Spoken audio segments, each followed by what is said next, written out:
independent art study.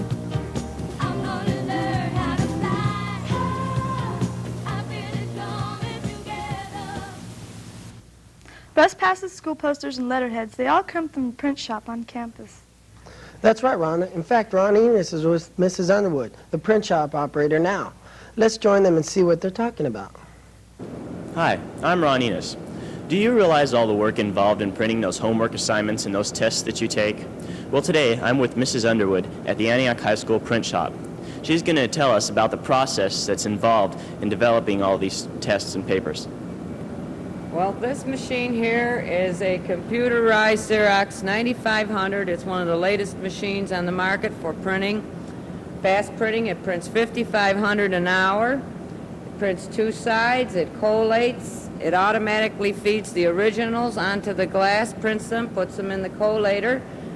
I will show you one of the programs here. We have a single sheet on here and we want 300, so we push the start button. And the machine takes over from there. This is the finished product, and 9 times out of 10 it is better than the original sheet that was put into the machine. Mrs. Underwood, what other projects do you do during the day? Well, usually I have a very busy day. We have 2 other presses in here which we run envelopes and the posters for the school, and another machine that runs NCR, which runs all the forms for the district. This is just not the high school print shop, it is the district print shop. We print for the district office, all the elementary schools, all the junior high, plus the high school, credit union, and some other nonprofit organizations. Panther run, that sort of thing besides, plus the bingo. By any chance, do you have any other creative projects that you do in here? I have one that is coming up. It's Mr. Kennedy, or the art department's 1984 calendar. All the previous calendars have been printed in here. It involves a little bit of work, ordering special paper to print this calendar on, colors which he likes. The calendar coming up is going to be all animals of the area, which is going to be very nice. We print covers or programs for the theater group and some of the little plays that the elementary schools hold. We do the graduation program in here for the seniors when they graduate, the tickets, different things like that. Well, thank you, Mrs. Underwood. Thank you. And that wraps it up. I'm Ron Enos for Spotlight.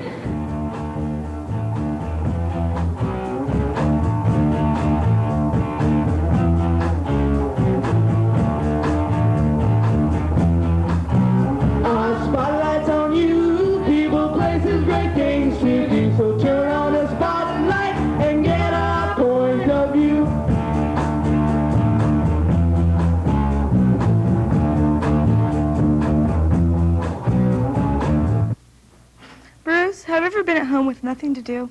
Yes, many times. Why do you ask? Because I've heard that Ron Enos and Trish Elsty have discovered a great place to go hiking, picnicking, and mine touring. Well, where is it at?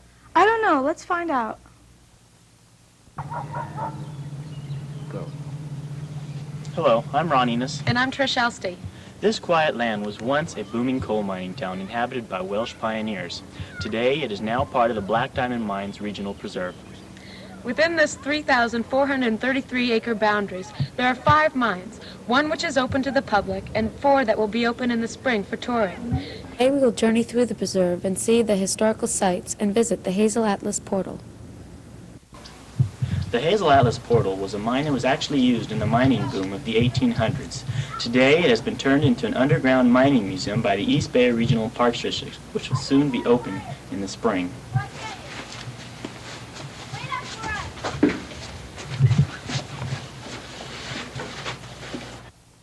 Looking back, we can see the heavy iron bars that keep out uninvited visitors. This long, narrow passageway is called the portal. Being used the most, it represents the main street of the mine. Dynamite, blasting caps, and other explosives were stored in this small chamber at the end of the portal. Branching off from the main portal are smaller shafts extending east and west. The tracks that now remain on the ground were once used to transport coal and sand from the mine. Timbers were used to support the walls and the ceilings to prevent cave-ins. Mining is considered the most hazardous industrial occupation due to mining disasters such as gas explosions, cave-ins, and silicosis. These large caves are where the actual mining took place. Miners worked in an average of 10 hours a day, 6 days a week, and received anywhere from $2.50 to $3 a day. This is what's left of the town site of Summersville. When the mines closed down and ceased production, Summersville, Nortonville, Judsonville, West Hardley, and Stewartsville became ghost towns practically overnight. Now the black mine tailings, the trees planted by the residents, and the old cemetery are all that remains. One of the remains of Summersville is found here near the park's main entrance. On Tuesday, December 16, 1873, a fatal boiler explosion claimed the lives of 3 men.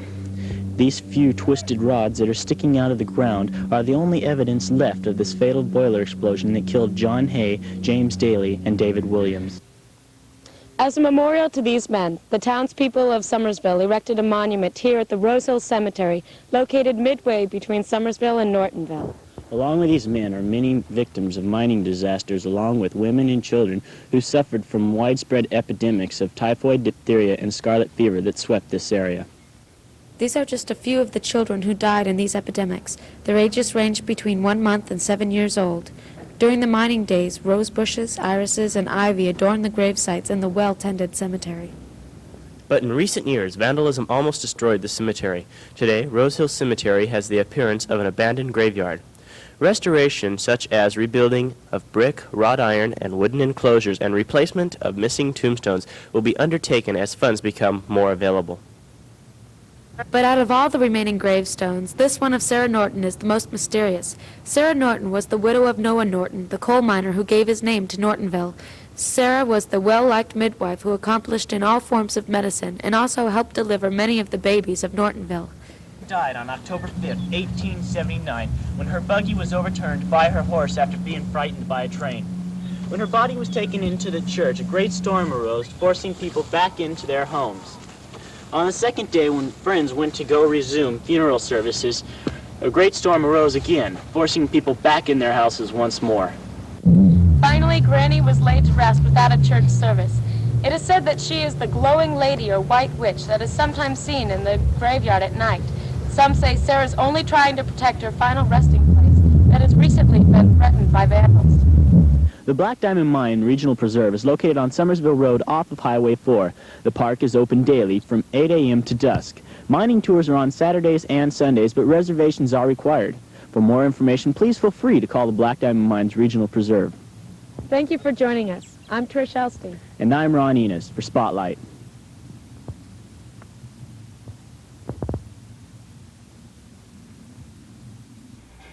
Since that segment was shot, the recent series of storms have caused mudslides, which are washing away the park's main road, which leads to the entrance. The park will be closed until the road can be fixed, which will be in late April.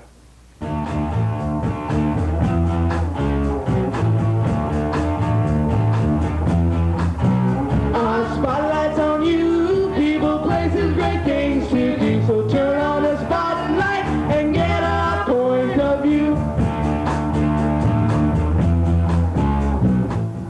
What neat dogs. Did you know your pet could be a star?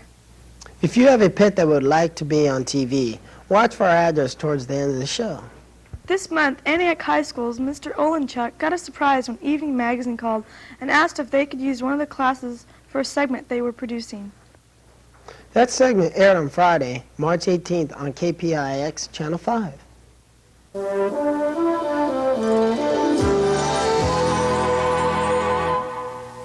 Rich, did you see that picture move? What picture? That picture. Nah, you're imagining All things. right, that's my imagination. Don Blue has a great imagination. He's imagining all the wonderful things you can do this weekend. And you know, Evening Magazine, we have our own ghost on staff, the Phantom Diner. You never see his face. That's right. First, here's Don.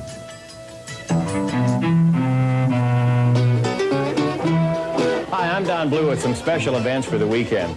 Does this look very familiar to you? It's time for the Bay Area Science Fair, and these students here at Antioch High School are just putting the finishing touches on their projects. The competition is this weekend. You know, there's a lot of very important scientific discoveries that have been made that started with projects like these, so let's go make some discoveries. Hi, I'm Don Blue with some special events for the weekend. Does this look very familiar to you? It's time for the Bay Area Science Fair, and these students here at Antioch High School are just putting the finishing touches on their projects. The competition is this weekend. You know, there's a lot of very important scientific discoveries that have been made that started with projects like these. So let's go make some discoveries.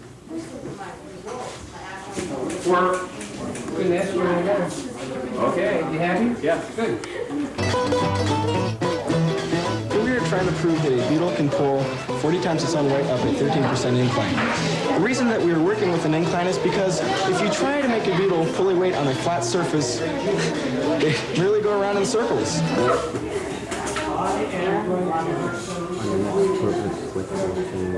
Okay. It's something I always tell people in this business, never work with animals unless you have to. Animals are unavailable.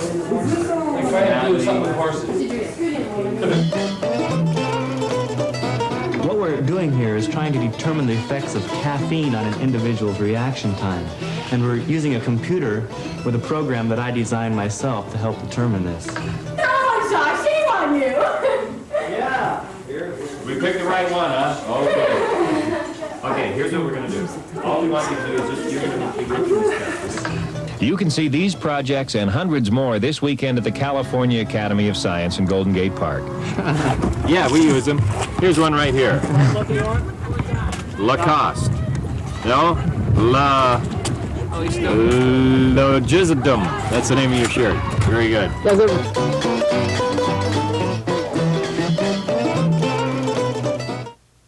If you have any questions or comments about our show, send your letter and phone number to Spotlight, 701 West 18th Street, Antioch, California, 94509.